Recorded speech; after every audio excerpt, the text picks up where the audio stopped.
उद्धव ठाकरेच्या नेतृत्वाखाली असलेला उभाटा संघटनेच्या नावाचा पोपट मेलेला आहे।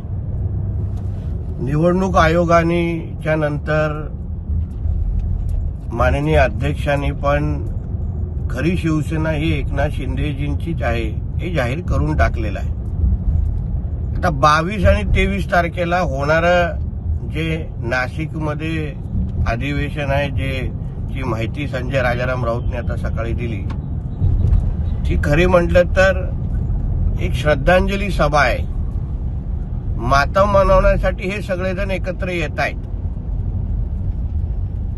आता जी संघटना जिवंत नाहीये, ज्याचं अस्तित्व नाहीये, ज्याचं चिन्ह मशाल राहील का नाही ह्यावर प्रश्नचिन्ह निर्माण आहे, मग त्या निमित्ताने 2 दिवसाचं अधिवेशन घेऊन नेमकं कोणाला खुश करू पाहतायत?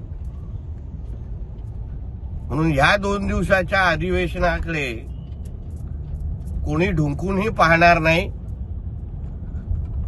भारतीय जनता पक्ष, आमचे नेते, मुख्यमंत्री, उपमुख्यमंत्र्यांना शिव्या देण्याच्या पलीकडे ना उद्धव ठाकरेकडे काही विचार आहेत, ना त्याच्या उभाटाचे काही दुसऱ्या नेत्यांकडे विचार आहेत।